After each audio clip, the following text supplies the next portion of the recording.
नमस्कार प्यारे बच्चों, मैं हूं ज्ञानेंद्र। आप सभी का हमारे YouTube चैनल इंग्लिश ज्ञान पॉइंट में बहुत बहुत स्वागत है। प्यारे बच्चों, इंटरमीडिएट के बोर्ड एग्जामिनेशंस बिल्कुल करीब आ गए और यदि आपके पास इंग्लिश सब्जेक्ट है तो बिल्कुल भी भयभीत होने की आवश्यकता नहीं है। आज मैं पूरा एक मॉक टेस्ट अर्थात बोर्ड पेपर जैसे पैटर्न पर आधारित क्वेश्चंस और आंसर्स और अनसीन पैसेज कैसे आप सॉल्व करें ताकि पूरे के पूरे मार्क्स आप लोगों को मिल पाएं, इस पर जानकारी देने जा रहा हूं। तो चलिए शुरू करते हैं आज की वीडियो। और आज की वीडियो स्पेशल होने वाली है क्योंकि आज इंग्लिश के पेपर को कैसे सॉल्व करेंगे कि हम 100 में 100 मार्क्स पा सकें। आइए शुरू करते हैं। तो ये सेट हमारा पहला है और पहले सेट में इंग्लिश के पेपर में अगर आप लोग इस सेट को अच्छे से नोट डाउन कर लेंगे तो इससे बहुत कुछ देखने को आप लोगों को पेपर में मिलेगा। तो सबसे पहले ये भी हम देखते हैं क्या आता है। तो सबसे पहले आता है अनसीन पैसेज और क्वेश्चन क्या होगा, read the passage carefully and answer the following questions. अब देखिए इस पैसेज को आप लोगों को सावधानी पूर्वक पढ़ना है और इसके बाद आंसर्स देने हैं। तो आंसर आप कैसे लिखेंगे? कुछ लोग बताते हैं कि आंसर आप जहां से प्रश्न के 2-4 वर्ड मैच कर जाएं उसी को लिखना होता है, लेकिन ऐसा बिल्कुल भी नहीं है क्योंकि उसमें थोड़ा फेरबदल जरूर करना होता है, अन्यथा वो अपना शाब्दिक अर्थ सेंटेंस का कंप्लीट नहीं करता है। तो चलिए आंसर भी बताएंगे, लेकिन उससे पहले हम पढ़ते हैं पैसेज को और देखते हैं कि पैसेज क्या कहता है।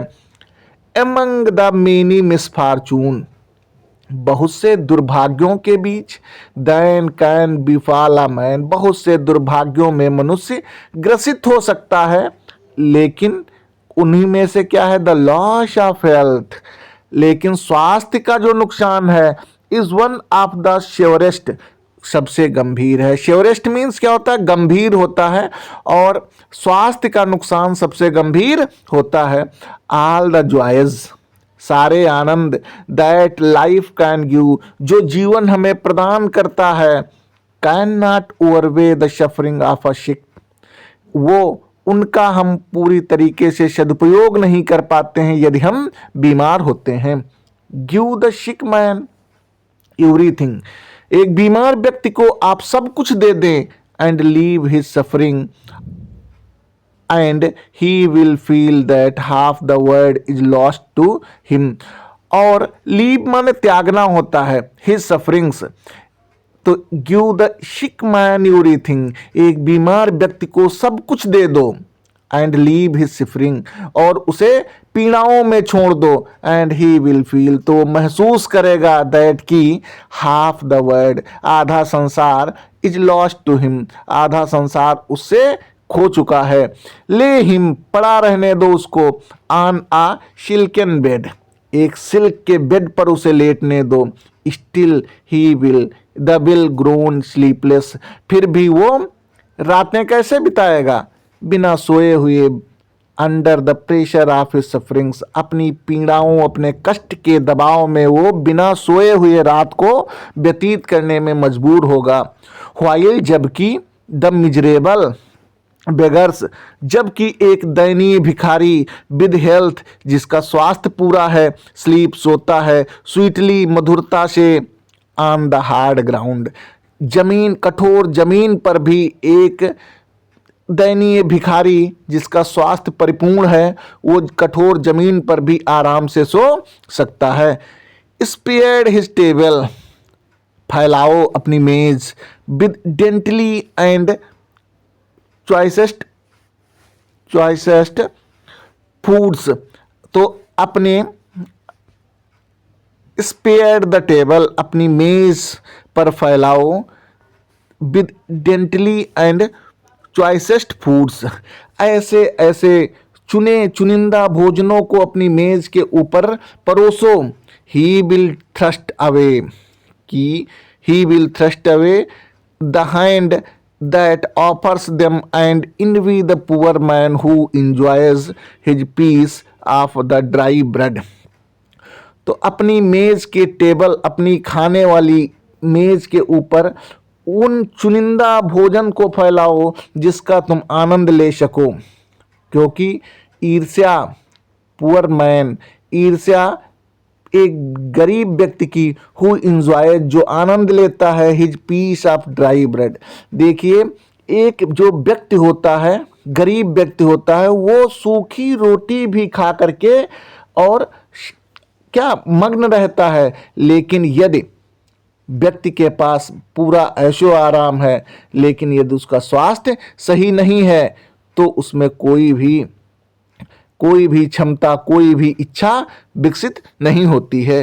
He would dream himself happy, वह स्वप्न देखेगा स्वयं प्रसन्नता के। He if he could enjoy the health of the meanest of his servants, वही व्यक्ति प्रसन्नता के सपने देख सकेगा जो व्यक्ति अच्छे स्वास्थ्य का आनंद ले रहा है, अर्थात जिसका माध्यम, जो ये हमारी सर्वेंट से यहाँ पे वर्ड आया है, ये इंद्रियों के लिए आया है, अर्थात हमारे हाथ, पाँव, कान, नाक, गला, ये सब बहुत ही अच्छे से काम कर रहे हैं। वही व्यक्ति क्या संसार में पूरे जीवन भर संसार की वस्तुओं का उपभोग कर सकता है। अब आते हैं क्वेश्चंस पर। ये हो गई अनसीन, किसके बारे में बताया गया, स्वास्थ्य के बारे में बताया गया। क्वेश्चन क्या है, पहला क्वेश्चन है, what is the greatest misfortune that can befall a man, क्या महानतम दुर्भाग्य हो सकता है जिससे व्यक्ति ग्रसित हो सकता है। तो सबसे महानतम दुर्भाग्य क्या हो सकता है, अब आप लोग यहाँ पे देखेंगे, अभी हमने क्या लिखवाया था, देखा पढ़ा था, the loss of health is one of the surest. तो ये यहाँ से हम लाइन को शुरू करें और यहाँ तक हम लिख दें तो आंसर तो हो जाता है, लेकिन ये सटीक आंसर आपका नहीं माना जाएगा। तो इसलिए हम क्या करेंगे, इसको अपने शब्दों में देखिए, यहाँ पे हमने कैसे आंसर को पुटअप किया है। द ग्रेटेस्ट मिसफॉर्चून, महानतम दुर्भाग्य, दैट जो can befall a man is the loss of health, वो क्या है, स्वास्थ्य का नुकसान ही सबसे महानतम नुकसान होता है या दुर्भाग्य होता है व्यक्ति के लिए। अगला क्वेश्चन क्या है, बी, ये 3 नंबर का आता है और ऐसे अगर आंसर आपने दिया है तो पूरे के पूरे मार्क्स मिलने के संभावना प्रबल होती है। अगला क्वेश्चन बी है, what is meant by if he would enjoy the health of the meanest of his servants. तो व्हाट इज मीन्ड बाई, क्या तात्पर्य है, इफ ही वुड एंजॉय, यदि वो आनंद ले सके, द हेल्थ, स्वास्थ्य का, of the meanest of his servant, अपने सभी नौकरों से यदि वो अपने पूरे स्वास्थ्य का आनंद ले सके, तो इसका तात्पर्य क्या है। तो अभी हमने आपको बताया था कि ये हमारी बॉडी में हाथ, पांव, पैर जो हैं, ये सब क्या है, नौकर के रूप में कार्य करते हैं। तो आंसर क्या लिखोगे, इट मीन्स, इसका तात्पर्य है that the sick man feels, कि बीमार व्यक्ति अनुभव करता, महसूस करता है, दैट की even the purest servants good health is more valuable, सबसे गरीब से गरीब नौकर का अच्छा स्वास्थ्य जिसका हो वो महत्वपूर्ण है, then all his own wealth and comforts, पूरा उसके धन और सुविधाओं से परे होने के बावजूद भी यदि सबसे गरीब व्यक्ति है और यदि उसका अच्छा स्वास्थ्य है, तो वही संसार में क्या है, महान व्यक्ति माना जाता है, अच्छा व्यक्ति माना जाता है। अगला क्वेश्चन है question number C, what does a sick man feel in spite of getting everything, क्या एक बीमार व्यक्ति महसूस करता है, इन स्पाइट ऑफ, यहाँ पे एक वर्ड आया हुआ है, इसके मतलब होता है बावजूद, गेटिंग एवरीथिंग, सब कुछ प्राप्त करने के बावजूद भी एक बीमार व्यक्ति क्या महसूस करता है। तो आंसर क्या लिखोगे, in spite of getting everything, सब कुछ प्राप्त करने के बावजूद भी a sick man feels deep suffering, एक बीमार व्यक्ति गहन पीड़ा महसूस करता है, पेन तकलीफ महसूस करता है, स्लीपलेसनेस अनिद्रा को महसूस करता है, एंड अनहैप्पीनेस और बेचैनी को महसूस करता है। नेक्स्ट क्वेश्चन है, who enjoys the perfect life, कौन आनंद लेता है परफेक्ट माने पूर्ण, लाइफ माने जीवन का। अ रिच एक अमीर, बट सिक अथवा या शिवाय, सिक बीमार, आर अथवा a poor healthy beggar, and how अथवा एक पुअर गरीब, हेल्दी माने स्वस्थ, भिखारी और कैसे। तो अब आंसर आपको इसका अपने शब्दों में कैसे देना है। अ पुअर बट हेल्दी बेगर, एक गरीब किंतु स्वस्थ भिखारी आनंद लेता है, इंजॉयज आनंद लेता है, द परफेक्ट लाइफ पूर्ण जीवन का, बिकॉज क्योंकि ही कैन स्लीप पीसफुल्ली, क्योंकि वह शांतिपूर्वक सो सकता है, एंड इंजॉय और आनंद ले सकता है सिंपल फूड साधारण भोजन का, व्हाइल जबकि अ रिच सिक मैन, जबकि एक अमीर और बीमार व्यक्ति कैन नॉट इंजॉय नहीं आनंद ले सकता है, हिज वेल्थ अपने धन का, ड्यू टू इलनेस बीमारी के कारण। इस तरीके से उत्तर आपको देना है। नेक्स्ट क्वेश्चन क्या है, क्वेश्चन नंबर ई है, और ई का पहला जो है व्हाट इज। अब आपको यहाँ पे ये भी देखना है कि किस प्रकार हमको सिनोनेम, एंटोनेम, अपोजिट वर्ड्स कैसे लिखना है, क्योंकि बच्चे ज़्यादा कंफ्यूज इसमें भी होते हैं कि कैसे हम लिख दें, कभी कभी वो वर्ड ही लिख देते हैं या पूरी लाइन लिख देते हैं। तो देखिए ऐसे क्वेश्चंस को हम कैसे सॉल्व करते हैं। क्वेश्चन क्या है, what is the synonym of the word ill luck. Ill luck माने होता है बुरा भाग्य। अब सिनोनेम क्या हो जाएगा, सिनोनेम ऑफ इल्लक मिसफॉर्चून। ऐसे यदि उत्तर देंगे तो ये जो है पूरे के पूरे मार्क्स प्रदान करेगा। कुछ नहीं करना, केवल एक सिस्टम, एक व्यवस्था आंसर्स की कैसे हमें देनी है ये हमें सीखना है। तो सिनोनेम ऑफ इल्लक क्या हो जाएगा, मिस फॉर्चून। अगला क्वेश्चन 2 है, what is the meaning of the phrase. Phrase का क्या मतलब है, और फ्रेज क्या है, द मिजरेबल बेगर्स, एक दयनीय भिखारी, विद हेल्थ स्वास्थ्य के साथ, जिसका स्वास्थ्य सही है, स्लीप स्वीटली वो सौम्यता से सोता है।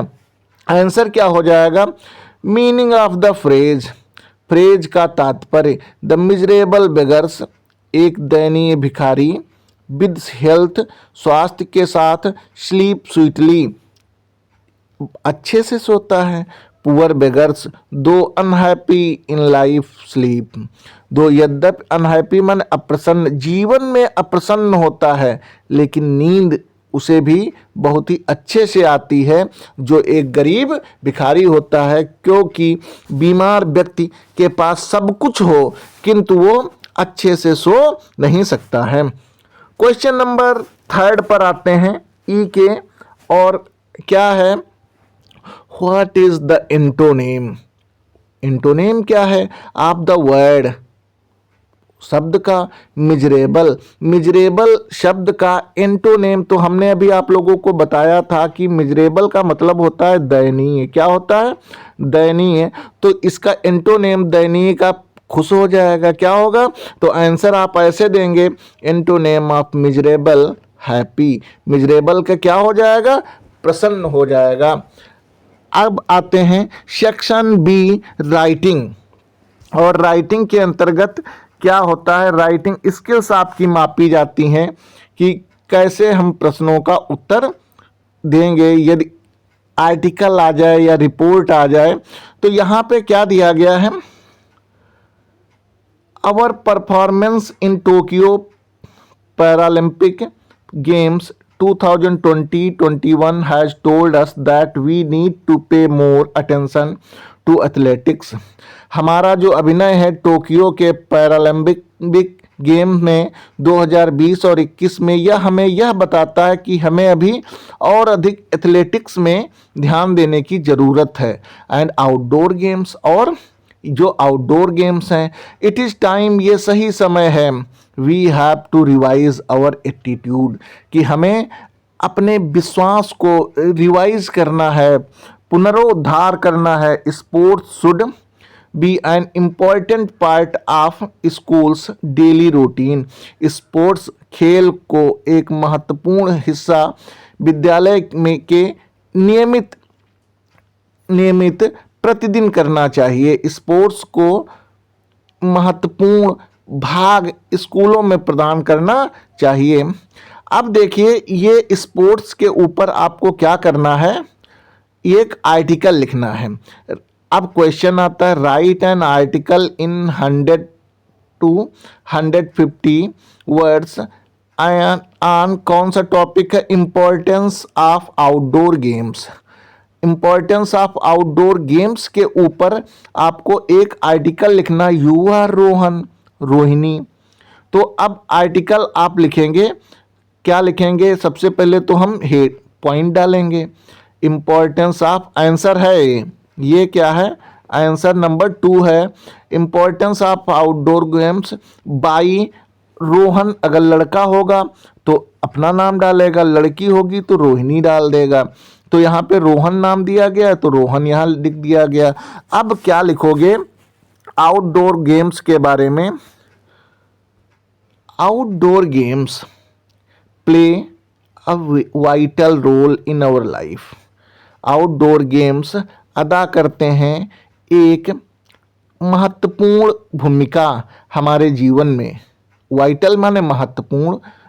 इन टूडेज टाइम, आज के जीवन समय में, चिल्ड्रन स्पेंड मोर आवर्स, बच्चे खर्च करते हैं बहुत से घंटे ऑन मोबाइल, मोबाइल पर, फोन पर, एंड कंप्यूटर्स, और कंप्यूटर पर, व्हिच अफेक्ट्स, जो प्रभावित करता है दियर हेल्थ बैडली, उनके बुरे स्वास्थ्य को जो बहुत अधिक प्रभावित करता है। Outdoor games helps us, outdoor games जो है मदद करते हैं हमारी stay physically fit and mentally active. Stay माने रुकने के लिए, भौतिक रूप से फिट उपयुक्त, और मेंटली बौद्धिक रूप से सक्रियता प्रदान करते हैं। They make our muscles strong, वह हमारी मांसपेशियों को मजबूत करते हैं। कौन, outdoor games. And improve blood circulation, और ब्लड के संचार में मदद करते हैं, या ब्लड के खून के संचार को बढ़ाते हैं। गेम्स लाइक फुटबॉल, खेल जो जैसे फुटबॉल है, क्रिकेट है, हॉकी है, एंड कबड्डी टीच डिसिप्लिन, ये हमें क्या सिखाते हैं, डिसिप्लिन भी सिखाते हैं, अनुशासन भी सिखाते हैं, टीम वर्क भी सिखाते हैं, एंड लीडरशिप, और लीडरशिप भी हमें सिखाते हैं। प्लेइंग आउटसाइड रिड्यूसेस स्ट्रेस, बाहर खेलना ये कम करता है स्ट्रेस, तनाव को, एंड रिफ्रेशेस आवर माइंड, और हमारे मस्तिष्क को ताजगी प्रदान करता है।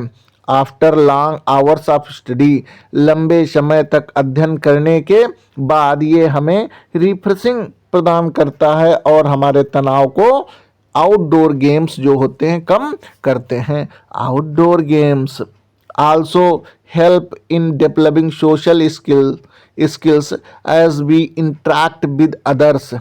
आउटडोर गेम्स विकसित करते हैं सामाजिक दक्षता को, जैसा कि हम इंटरैक्ट माने होता है संपर्क में आते हैं, विद अदर्स दूसरों के, एंड मेक न्यू फ्रेंड्स, और नए नए मित्र बनाते हैं।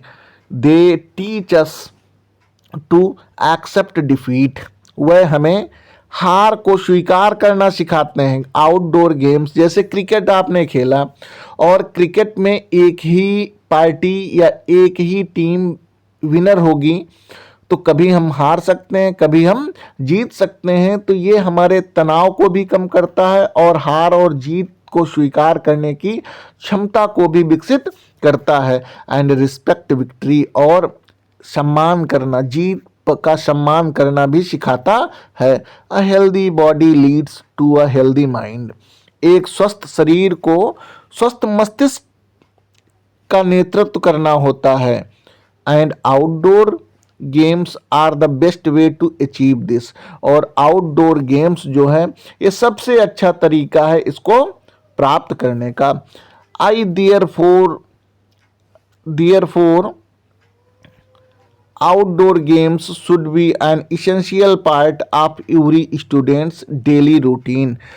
इसलिए therefore means इसलिए आउटडोर गेम्स शुड भी होना चाहिए एक आवश्यक पार्ट हिस्सा आप एवरी स्टूडेंट्स प्रत्येक छात्र के डेली माने नियमित और डेली प्रतिदिन के रूटीन मीन्स नियमित तो प्रतिदिन की नियमितता में आउटडोर गेम्स अवश्य ही महत्वपूर्ण रूप से होना चाहिए। इस तरीके से क्या होता है हम आर्टिकल को लिख देते हैं। एक चीज़ मैं बताना भूल गया कि आप लोग जो है अनसीन 2 आएंगी, अनसीन 2 भी आती हैं, कभी कभी 1 आती है, तो उसको आप सॉल्व करने के बाद में आर्टिकल लिखेंगे। आर्टिकल के बाद में फिर क्या आता है देखिए, जैसा कि यहाँ भी एक टॉपिक दिया गया है राइट एन आर्टिकल अथवा करके आया हुआ है, और right an article on any one of following topics in about 150 words. 100 से 150 शब्दों में आर्टिकल लिखिए। अब यहाँ पे टॉपिक दिए गए हैं your vision of India in 2020, the fight against terrorism, crisis of character in our country. तो ये जो है 3 दिए गए हैं, इन पर भी आर्टिकल लिखना है। और आर्टिकल हमने यहाँ पे जो नोट करवाया है आप लोगों को, ये बहुत ही इम्पोर्टेंट है। इसको आउटडोर गेम्स आप लोग नोट भी कर सकते हैं, तो इसको आप लोग बहुत ही अच्छे से तैयार कर लें आउटडोर गेम्स को। और ये टॉपिक भी इम्पोर्टेंट है, but that was very important topic. अगला क्वेश्चन आता है, क्वेश्चन नंबर 3 है। और राइट क्या है, write a letter to the editor the Times of India. Times of India के संपादक को एक लेटर लिखिए New Delhi about the inadequate parking facilities, क्योंकि अपर्याप्त पार्किंग फैसिलिटी है इन द कॉमर्शियल एरिया, व्यवसायिक क्षेत्र में, BM road which is causing a lot of inconvenience to the people, जो बहुत ही असुविधा का कारण लोगों के लिए बना हुआ है। गिव योर सजेशंस, अपने सुझाव दीजिए। यू आर पंकज अथवा प्रेमा, ये लड़की हो तो प्रेमा, लड़के हो तो पंकज। 24 हनुमान रोड ये एड्रेस है, सदर बाजार दिल्ली। अब आप लोग क्या लिखेंगे, आंसर लिखेंगे। और आंसर में among the many misfortune that, ये जो है यहाँ से क्वेश्चन फिर से हम पुटअप करेंगे।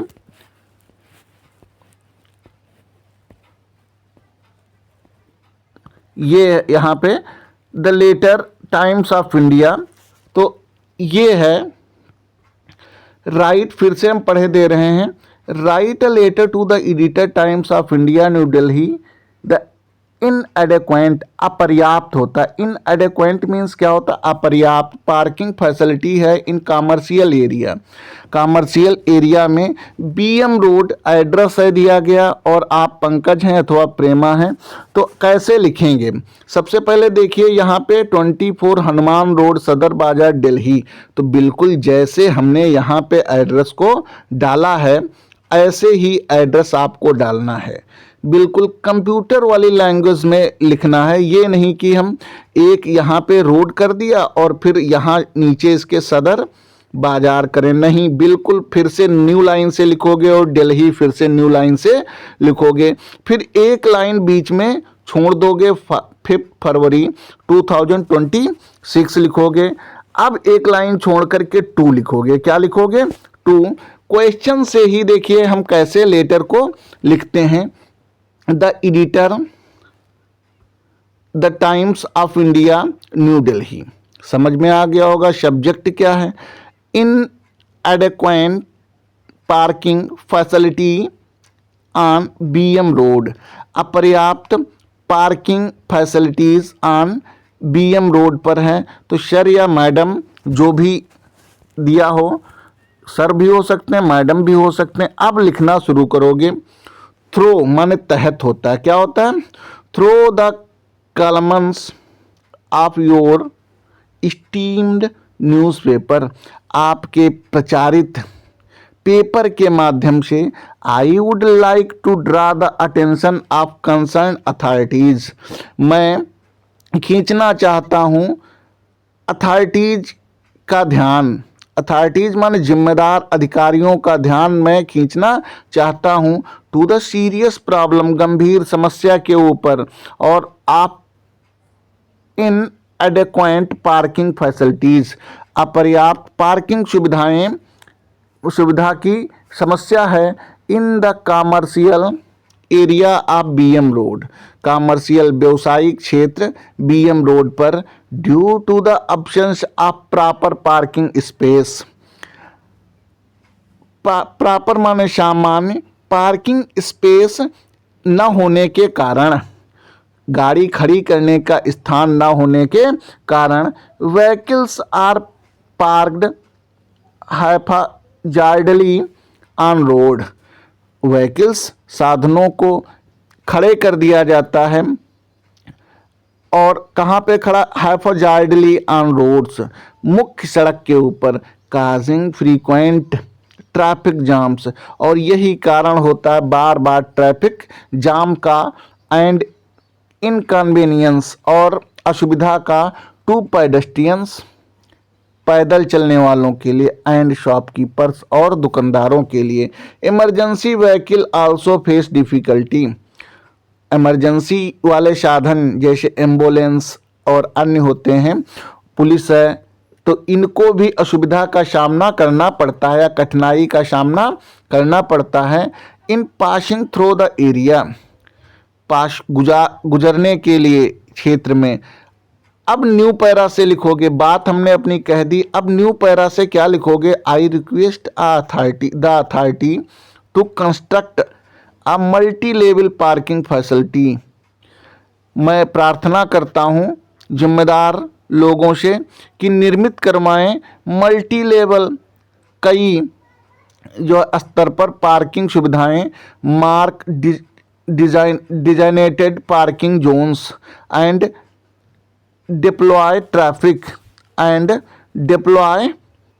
Traffic police for better management.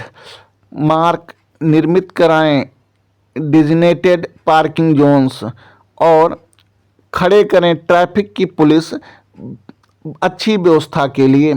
Strict action against illegal parking, और कठोर कार्रवाई की जाए जो इलीगल पार्किंग लगा देते हैं या गाड़ी खड़ी कर देते हैं। Will also help solve the problem, strict कठोर कार्रवाई की जाए जो गाड़ियों को गलत तरीके से लगा देते हैं और समस्या को उत्पन्न करते हैं।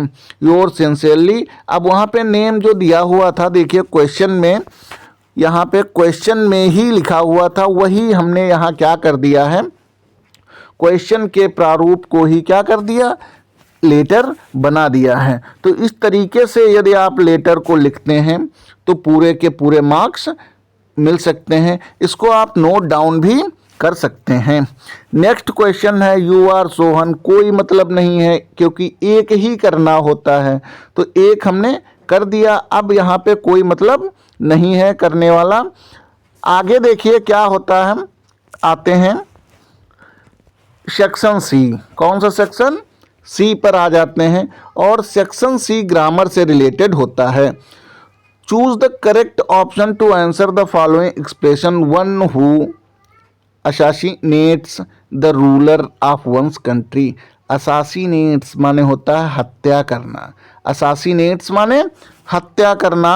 तो एक जो हत्या कर देता है शासक की अपने देश के, तो राजा होता है शासक, समझ गए, और राजा की हत्या करना रेजीसाइड होता है। क्या होता है? रेजीसाइड।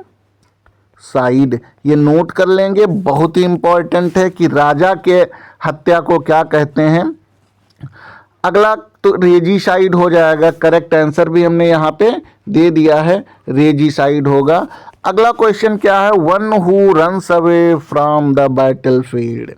एक ऐसा व्यक्ति जो युद्ध के मैदान से भाग जाता है तो उसको भगौड़ा कहते हैं, फ्यूजिटिव क्या बोलते हैं? Fugitive. A option is correct. यहाँ पे किडनैपर अपहरण करता होता है, स्टोइक हठी होता है, ट्रेटर देश द्रोही होता है, तो फ्यूजिटिव हो जाएगा। क्या होगा? फ्यूजिटिव अर्थात भगौड़ा। नेक्स्ट क्वेश्चन है B, select the right meaning of the following idiomatic phrase. Red letter day, red letter day. Red letter day means होता महत्वपूर्ण दिवस, महत्वपूर्ण दिवस। तो अ हिस्टोरिकल डे क्या हो जाएगा? ऐतिहासिक दिन। वन विकल्प क्या है? सही है, अ हिस्टोरिकल डे। और अनइम्पॉर्टेंट, अमहत्वपूर्ण दिन, अनफेवरेबल कोई मतलब नहीं है। कोई आते हैं सी पर, और सी है fugitive. The synonym of synonym देना है। क्या देना है? Synonym of the following word is fugitive.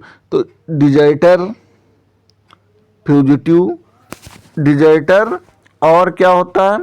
Fugitive का सिनोनिम डिजर्टर होता है। क्या? डिजर्ट माने रेगिस्तान होता है, एकाकीपन होता है, तो भगौड़े व्यक्ति को क्या कहोगे? डिजर्टर, एकाकी कहोगे, एकाकी, इस तरीके से। तो ये क्या हो जाएगा? पहला ही ऑप्शन सही हो जाएगा। अथवा क्लाइमेक्स का आपको सिनोनिम देना है। क्लाइमेक्स का सिनोनिम क्या हो जाएगा? क्लाइमेक्स माने होता है टॉप। क्या होता है? टॉप। तो टॉप का क्लाइमेक्स माने होता है टॉप।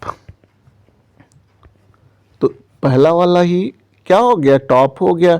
बॉटम माने तल होता है, नादिर माने भी तल होता है, और सरफेस माने क्या होता है? सतह होती है। तो ये तीनों विकल्प गलत हैं, टॉप हो जाएगा। What is the last news of today? Last नहीं कहा जाता है, समझ गए?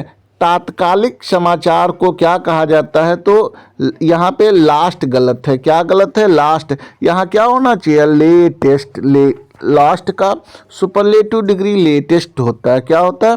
What is the latest news of today? तुरंत की खबर क्या है? तो लास्ट क्या हो जाएगा? रॉन्ग हो जाएगा। Antonym of following word is. Following word का एंटोनेम देना। गैलेंट्री दानवाकार होता है, इसका एंटोनेम क्या हो जाएगा? क्वाडिस। क्या हो जाएगा? क्वाडिस। गैलेंट्री माने होता है हिम्मती। क्या होता है? हिम्मती। तो यहाँ पे कायर हो जाएगा। क्या एंटोनेम? कायर हो जाएगा। इस तरीके से गैलेंट्री का क्वाडिस हो जाएगा। एक्सेप्ट मीन्स आप सभी को पता है। एक्सेप्ट का एंटोनेम आपको कमेंट बॉक्स में रिप्लाई करना है कि क्या होगा। नेक्स्ट क्वेश्चन है चेंज एनीवन। फिफ्थ क्वेश्चन आ गया आपका। Change any one of following sentences into indirect narration. Arun said to Akash, what a fool I am. तो इसको जब इनडायरेक्ट बनाओगे, अरुण एक्सक्लेम्ड आकाश। देखिए एक्सक्लामेशन मार्क जब लगा हो तो हमें तुरंत समझना चाहिए कि सेड या सेड टू को आस्क्ड वो एक्सक्लेम्ड में परिवर्तित करेंगे, और कामा इन्वर्टेड कामा को हटाने के लिए दैट कंजक्शन लगाएंगे। व्हाट और हाउ को किसमें? वेरी या ग्रेट में बदल देते हैं, वेरी या ग्रेट में बदल देते हैं। तो यहाँ पे क्या करोगे? अरुण एक्सक्लेम्ड आकाश समझ में आ गया होगा। दैट लगाओगे, he was a great fool, full stop कर दोगे। इस तरीके से ये सेंटेंस क्या हो गया? इनडायरेक्ट में चेंज हो गया। अगला क्वेश्चन है, और ये क्वेश्चन बहुत आता है, दिमाग में बिल्कुल बिठा लो, ऐसे ही प्रश्न बोर्ड के एग्जाम में देखने को मिलेंगे। The teacher said to Mohan congratulations. तो इसका जब इनडायरेक्ट बनाओगे तो क्या हो जाएगा? The teacher congratulated Mohan. The teacher congratulated Mohan. इस तरीके से ये क्या हो गया, इनडायरेक्ट नरेशन में तब्दील हो गया या चेंज हो गया। अगला क्वेश्चन है combine any one of following sentences as directed, the signal was given, the train left the station. अब इसको सिंपल करना है तो क्या करोगे, on the signal being given, on the signal being given the train left the station. ये क्या हो गया, प्रीपोजिशन से इसको हमने क्या कर दिया, सिंपल सेंटेंस में चेंज कर दिया। अगला है do not be बारोवर, do not be lender. ना तो कर्जदार बनो और ना ही जो है उधार लेने वाले बनो, ना तो कर्जदाता बनो ना कर्जदार बनो। तो क्या इसको कंपाउंड करोगे, नीदर बी अ बारोवर नार बी अ लेंडर, कंपाउंड हो गया, नीदर या नाइदर बी अ बारोवर नार बी अ लेंडर। इस तरीके से हम कंपाउंड सेंटेंस में चेंज कर देते हैं। Transform any one of following sentences as directed, one should. अब देखिए जैसा कि पैसिव वॉइस करना है, इसको क्या किस में बदलना है, पैसिव वॉइस में। वन शुड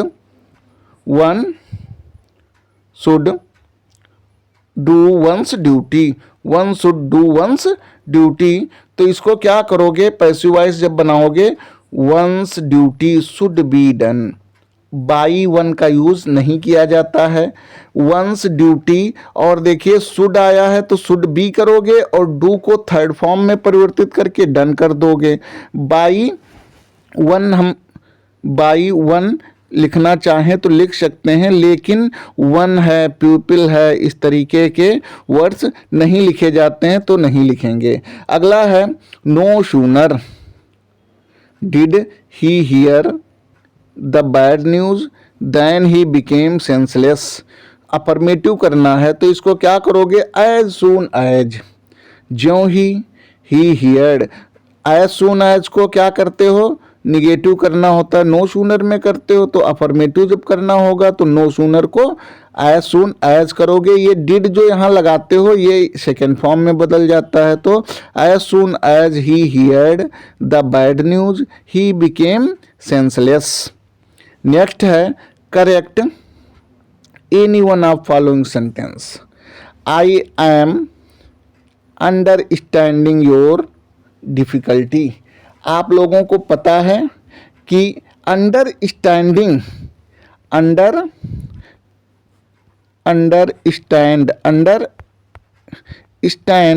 ये एक ऐसा वर्ड है जिसको हम स्टैटिक वर्ब बोलते हैं। क्या बोलते हैं, स्टैटिक वर्ब बोलते हैं, और इसमें आईएनजी नहीं लगाया जाता है। जैसे नो है तो हम नोइंग नहीं करते हैं, स्टैंड है, स्टैंडिंग अंडरस्टैंडिंग नहीं करते हैं। तो आई अंडरस्टैंड होना चाहिए था, क्या होना चाहिए था, आई अंडरस्टैंड योर डिफिकल्टी। इसको हम ऐसे सही कर सकते हैं, आई और ये अंडरस्टैंड कर दें, I understand your difficulty, understanding हट गया, समझ में आ गया होगा। अब बुलेट पेनेरेटेड इनटू हिज बॉडी। अब यहाँ देखो पेनेट्रेटेड है, पेनेट्रेटेड। अब बुलेट पेनेट्रेटेड, पेनेट्रेटेड का मतलब होता है अंदर घुसना, और इसके साथ इनटू का प्रयोग नहीं करते हैं। इसके साथ किसका प्रयोग नहीं करते हैं, इनटू का प्रयोग नहीं करते हैं। तो a bullet penetrated his body, where are these cattle, ये आप लोगों को बहुत ही पता ही होगा, where are these cattle, cattle, where are these cattle, cattle माने पशुओं का समूह होता है, कैटिल्स नहीं होता है। Neither of the boys have done, neither माने होता है दो में से कोई नहीं, तो यहाँ हैव की जगह पर क्या हो जाएगा, हैज हो जाएगा। नाइदर मीन्स क्या होता है, दो में से एक भी नहीं, तो इसके साथ सिंगुलर वर्ब का प्रयोग करते हैं, neither of the boys has done, और फिर यहाँ पे हिज वर्क, हिज वर्क। इस तरीके से वाक्य क्या हो गया, सही हो गया, सिंटैक्स हो गया। अब देखिए लायर और लायर, ये इसको बोलते हैं homophones. Use any one of following pairs of words in your own sentences to make the difference in their meaning clears. Clear meaning हो ऐसे इन शब्दों को ऐसा सेंटेंस बनाइए। जैसे लायर है, लायर और ये लायर, लायर पहला वाला जो है ये झूठ बोलने वाला, और ये लायर वकील होता है। तो अ लायर ऑलवेज, एक झूठा सदैव, टेल्स लाइज, झूठ बोलता है, and can not be trusted, और विश्वास नहीं किया जा सकता। और अ लायर गिव्स, एक वकील, गिव्स माने देता है, लीगल एडवाइस, सही सलाह, and argues cases in court, और कोर्ट में जाकर के आर्ग्यू करता है, बहस करता है। अगला वर्ड क्या आया था, बेल और बेल। तो बेल जो होती है और ये बेल होती है। जैसे पहला सेंटेंस बेल, द जज ग्रांटेड बेल। इस बेल माने क्या होता है, बेल माने होता है जमानत। क्या होता है, जमानत। कोर्ट ने जमानत दे दी टू द अक्यूज, दोषी को। और दूसरा बेल जो है, the farmer loaded a bale of cotton on to truck. Bale माने गांठ भी होती है, तो एक गांठ काटन की, रुई की, ट्रक के ऊपर किसान ने लोड कर दी। अब आते हैं ट्रांसलेशन कैसे करोगे, सीखते हैं। बहुत ही इम्पोर्टेंट है और ये पेपर में अक्सर पूछा भी गया है। बहुत समय पहले कुशीनगर में एक राजा राज्य करता था। कैसे आप इसको बनाएंगे, बहुत समय पहले की अंग्रेजी हो जाएगी अ लॉन्ग टाइम एगो। अ लॉन्ग टाइम एगो कुशीनगर में एक राजा राज्य करता था। अ किंग रूल्ड, एक राजा शासन करता था इन कुशीनगर। बहुत ही सटीक और आसान भाषा में आप लोगों को इंग्लिश सिखाई जाती है। वह बड़ा ईश्वर भक्त और ईमानदार था। वह बड़ा ईश्वर भक्त और ईमानदार था। He was very devoted to God and honest. He was very devoted, वो बहुत समर्पित था ईश्वर के प्रति और ईमानदार था। वो अपनी प्रजा को बहुत चाहता था। तो he loved his subjects very much, अपनी प्रजा को बहुत चाहता था। एक बार उसके राज्य में वर्षा बिल्कुल नहीं हुई। एक बार उसके राज्य में वर्षा बिल्कुल नहीं हुई। तो एक बार की अंग्रेजी हो जाएगी once. There was no rainfall at all in his kingdom. उसके राज्य में वर्षा बिल्कुल भी नहीं हुई। पानी के अभाव में जनता व्याकुल हो गई। तो ड्यू, कारण, due to the lack of water, पानी के अभाव में, द पीपल बिकेम डिस्ट्रेस्ड, लोग परेशान हो गए, व्याकुल हो गए, and the crops were destroyed, और फसल नष्ट हो गई। लोगों की दशा यहाँ तक बिगड़ गई कि वे भूखों मरने लगे। The condition of the people became so bad that they began to die of hunger. लोगों की दशा यहाँ तक बिगड़ गई कि वो भूखों मरने लगे। यह सब देखकर राजा बहुत दुखी हुआ।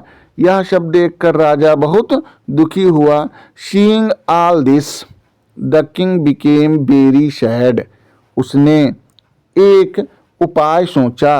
ही thought of a solution and called a meeting of the landmen of the kingdom. उसने एक उपाय सोचा और राज्य के विद्वानों की एक सभा बुलाई और विनम्रता पूर्वक विद्वानों से पूछा। And respectfully ask the scholars, वर्षा के लिए मुझे क्या करना चाहिए। तो what should I do to bring rain, what should I do to bring rain, वर्षा लाने के लिए हमें क्या करना चाहिए। अब आते हैं सेक्शन डी पर। और सेक्शन डी किससे रिलेटेड होता है, ये होता है बुक से आपकी, जो आपने पढ़ा है, साहित्य, लिटरेचर। जैसे यहाँ पे पहला क्वेश्चन है, 40 शब्दों में उत्तर देना, अर्थात 60 टाइप ऑफ क्वेश्चंस हैं। और फ्रेंच थिंक, फ्रेंच सोचता है।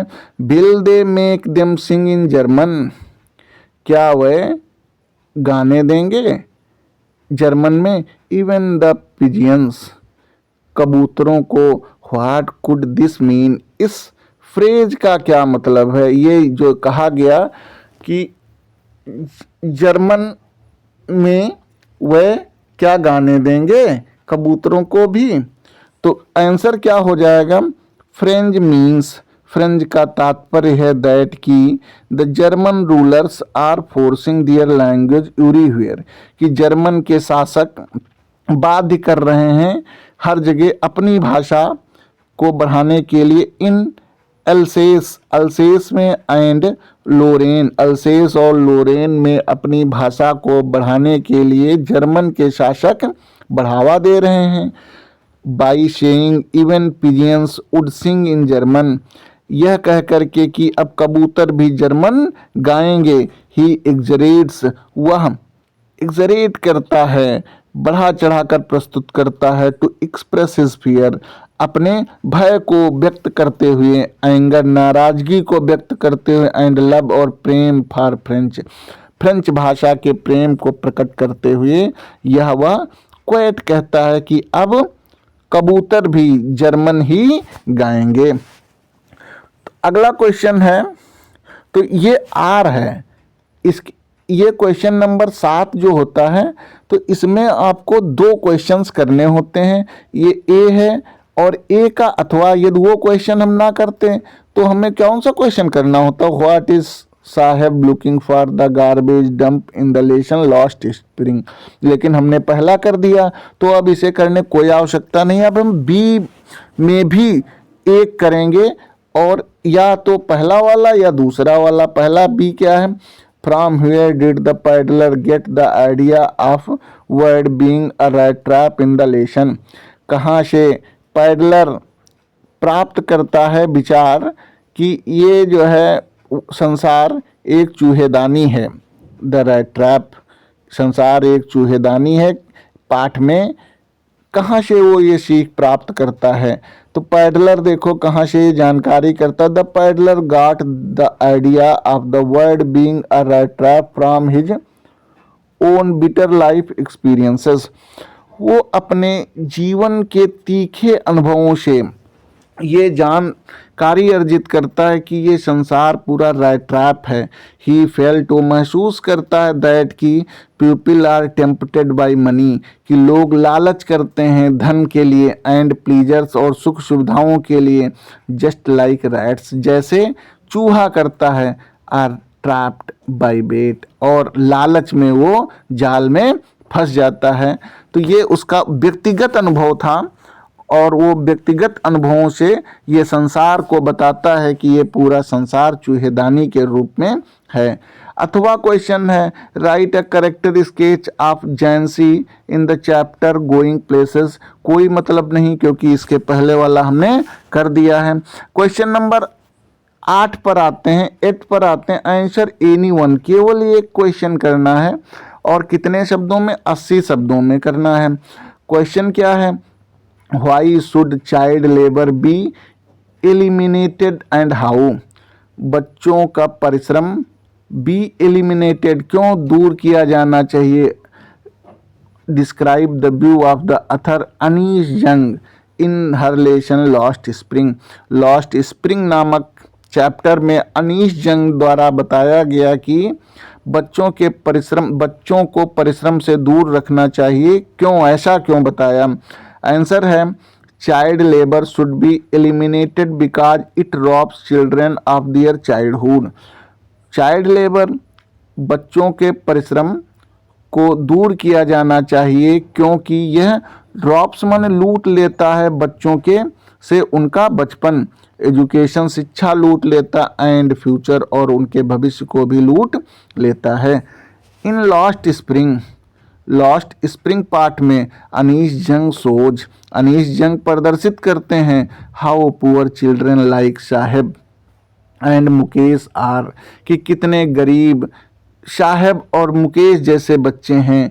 फोर्स जो मजबूर होते हैं टू वर्क कार्य करने के लिए ड्यू टू पॉवर्टी गरीबी के कारण एंड सोशल इंजस्टिस और सामाजिक अन्याय के कारण। द अथर बिलीव्स लेखक विश्वास करता है that child labour can be removed by providing free education बच्चों के परिश्रम को दूर किया जा सकता है फ्री शिक्षा को प्रदान करके, बेटर लिविंग कंडीशन प्रदान करके, अच्छी जीवन स्तर को प्रदान करके एंड एम्प्लॉयमेंट अपॉर्चुनिटीज़ और रोजगार के अवसरों को उत्पन्न करके बच्चों के भविष्य को संवारा जा सकता है और उनके जीवन और उनके परिश्रम को दूर किया जा सकता है। उनके पेरेंट्स को एम्प्लॉयमेंट दिया जाए, माता पिता को भी रोजगार दिया जाए। Society and government must work together to break the cycle of poverty समाज और सरकार अवश्य ही साथ साथ तोड़ना चाहिए साइकिल मन चक्र ऑफ पॉवर्टी समाज और सरकार को साथ साथ कार्य करते हुए गरीबी के चक्र को तोड़ना चाहिए and exploitation so that children can study and live with dignity और बंधनों को तोड़ना चाहिए ताकि बच्चे अध्ययन कर सकें और समाज में सम्मान के साथ रह सकें। तो ये बहुत ही इम्पॉर्टेंट क्वेश्चन है, एक बार पुनः मैं आप लोगों को बताया देता हूँ। बहुत ही इम्पॉर्टेंट क्वेश्चन है, इसको आप लोग नोट डाउन कर लें, लिख लें। बोर्ड के एग्ज़ाम में मैं आज ही लिख कर दे रहा हूँ, ये क्वेश्चन आएगा। अब देखिए बी क्वेश्चन जो है उससे कोई हमें मतलब नहीं है क्योंकि ये क्वेश्चन ऑलरेडी हमने पहला वाला कर दिया है। तो इस क्वेश्चन का why was Douglas determined to get over his fear of water, how did he overcome his fear of water, कोई मतलब नहीं। क्वेश्चन नंबर 9 है read the stanza carefully, stanza को सावधानी पूर्वक पढ़िए and answer the following questions और निम्नलिखित प्रश्नों के उत्तर दीजिए। Driving from my parents home to Cochin last Friday morning, तुरंत आप लोग समझ गए होंगे कि ये किसके द्वारा, कमला दास द्वारा लिखा गया चैप्टर है। ड्राइविंग माने चला रही थी, मैं गाड़ी चला रही थी माता पिता को बिठाए हुए। कोचीन लास्ट फ्राइडे की सुबह को माता पिता को बिठा करके मैं ड्राइव कर रही थी। आई शाह मैंने देखा माई मदर मेरी माता बिसाइड्स में मेरे पास में बैठी हुई हैं। डोज ओपन माउथ, डोज माने होता है झपकी ले रही हैं, डोज मीन्स झपकी ले रही हैं खुले मुंह से। हर फेस असन लाइक, उनका चेहरे पर झुर्रियाँ हैं। That a corpse and realised with pain, जैसे शव में झुर्रियाँ पड़ जाती हैं और ऐसा महसूस होता था कि जैसे दर्द में हूँ वो। That she was as old as she looked, वो उतनी बूढ़ी थी जितना कि वो दिखाई दे रही थी। बट सून थॉट अवे, लेकिन हमने तुरंत सोचिए जो है दूर किया। And looked out of young, और बाहर युवा लोगों को देखना शुरू कर दिया या छोटे बच्चों को देखना शुरू कर दिया। क्वेश्चन है where was the poet driving to, who was sitting beside her, तो आंसर कैसे देंगे। The poet was driving from her parents home to Cochin, poet माने कवि, ड्राइविंग चला रही थी फ्रॉम हर पेरेंट्स अपने माता पिता से, होम घर की ओर, टू कोचीन कोचीन के लिए। Her mother was sitting beside हर, उनकी माता उनके पास में बैठी थी। अगला क्वेश्चन है what did the poet notice about her mother, what माने क्या, कवि जान पाता है या जानकारी में आता है कवि की अबाउट हर मदर की उसकी माता के बारे में। द पोएट नोटिस्ड, पोएट कवित्री को पता चलता है दैट की her mother was dosing with her mouth open, कि उसकी माता जी मुंह खोल करके झपकी ले रही। And her face looked pale and lifeless, और उनका मुंह पीला मुरझाया हुआ और जीवन विहीन दिखाई दे रहा है। मेकिंग हर अपीयर वेरी ओल्ड, और ऐसा प्रकट हो रहा कि अब वो बहुत बूढ़ी हो चुकी हैं। क्वेश्चन नंबर सी है which poetic device, which माने कौन सी, poetic माने कवि की, device is used by the poet in the line, कौन सा कवित्व उपयोग किया गया है, कौन सी शैली कविता की उपयोग की गई है कवि के द्वारा इस लाइन में, her face ashen like that of a corpse. तो कौन सा इसमें, the poetic device used in the line her face ashen like that a corpse is simile. देखिए सिमली फिगर ऑफ स्पीच यहाँ पे यूज किया गया, क्योंकि यहाँ पे क्या है, लाइक है, क्या आया है, लाइक आया हुआ है, और जब लाइक हो तो सिमली फिगर ऑफ स्पीच होता, as the mother's face is compare to the corpse using the word like. अथवा अब क्या आएगा, अ थिंग ऑफ ब्यूटी, कोई मतलब नहीं क्योंकि हमने पहले कर दिया। अब आते हैं सेंट्रल आइडिया पर, किस पर, central idea, give the central idea. तो प्यारे बच्चों आप लोगों को बता दूं कि 3 सेंट्रल आइडिया के टॉपिक दिए गए होंगे और तीनों में से एक को आपको करना है। तो यहाँ पे हमने क्या सिलेक्ट किया है, a thing of beauty. A thing of beauty बहुत ही इंपॉर्टेंट सेंट्रल आइडिया है, और यदि इतने शब्दों में आप लोग उत्तर देते हैं तो बिल्कुल ये कन्फर्म है कि आपको पूरे के पूरे मार्क्स मिलने के 100% चांसेस हैं। Central idea of the poem a thing of beauty, ये हेडिंग आप लोग एग्जाम में डालेंगे। अब आंसर क्या लिखेंगे, the poem a thing of beauty bye John Keats highlights the lasting power of beauty. Central idea में राइटर का, वो जो पोएट है उसका नेम भी आना नितांत आवश्यक होता है, यही तो इम्प्रेशन डालता है।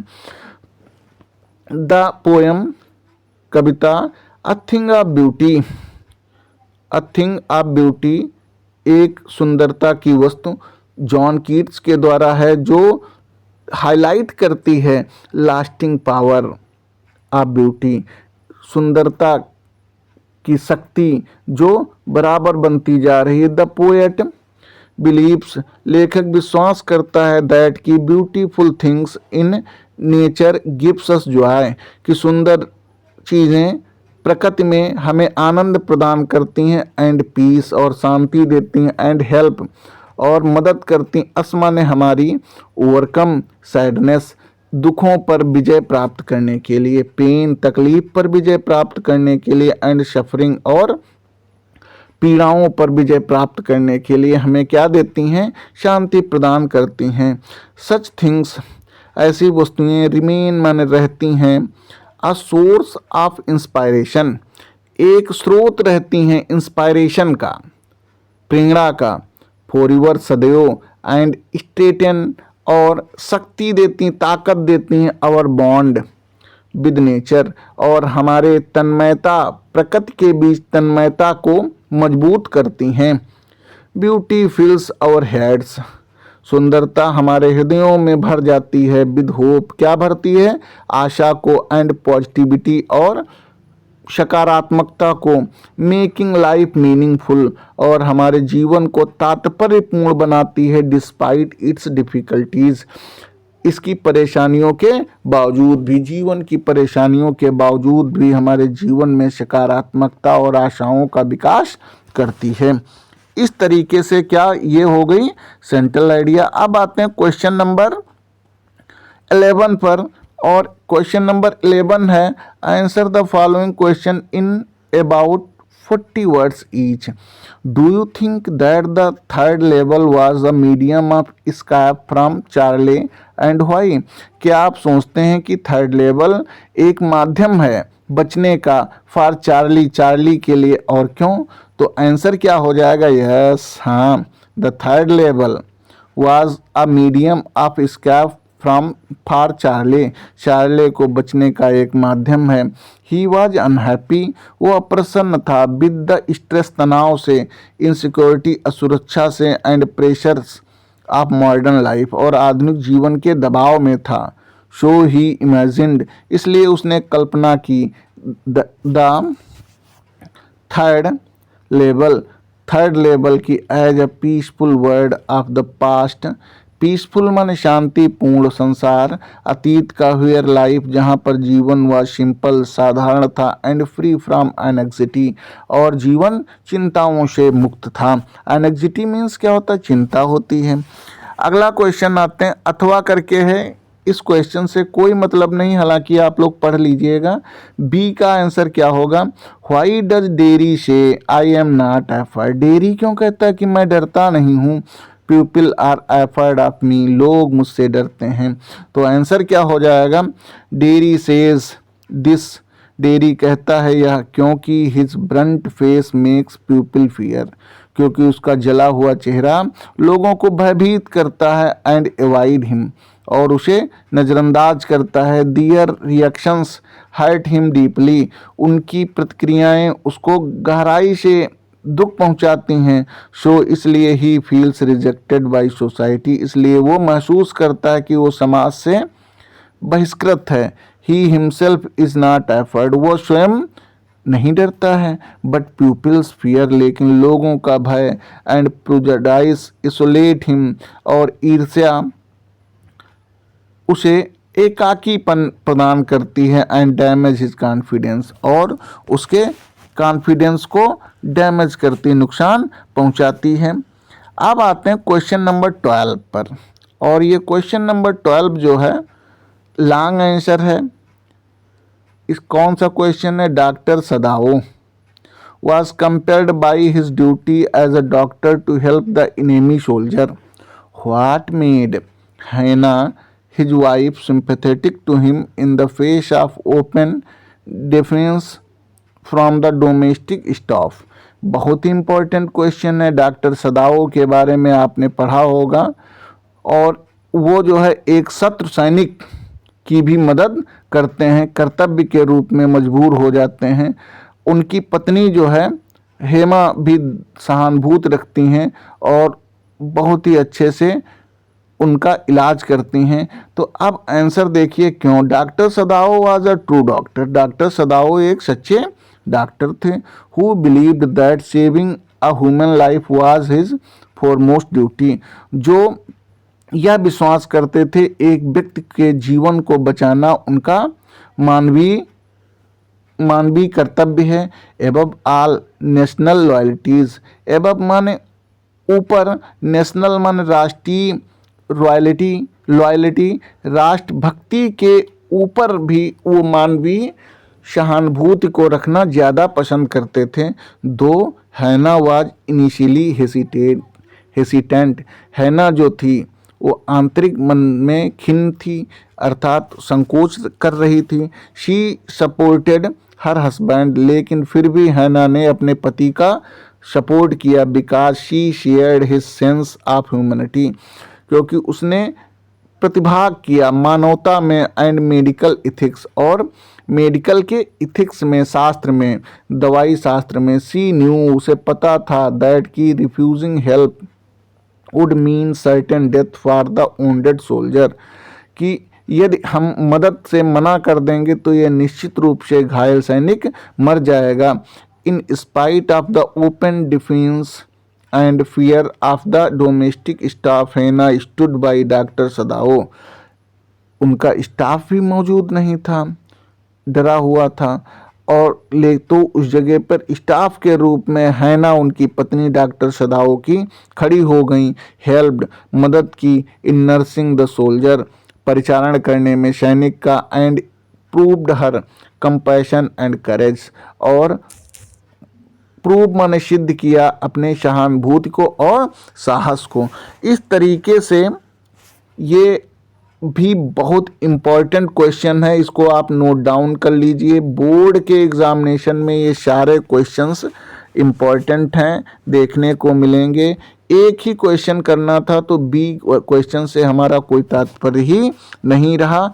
अब हम आप लोगों को बताएंगे कि टिप्स कौन कौन से होते हैं। अभी तक हमने आप लोगों को बताया कि ये क्वेश्चंस आप कैसे सॉल्व करेंगे। देखिए, आप लोग साफ राइटिंग में लिखें और कटिंग बहुत ही कम करें। जो आंसर देने की विधि या यहाँ पे जैसे आंसर्स हमने दिए हैं बिल्कुल सेम वैसे ही यदि आप उत्तर देते हैं तो it's my promise that you will get 95% marks.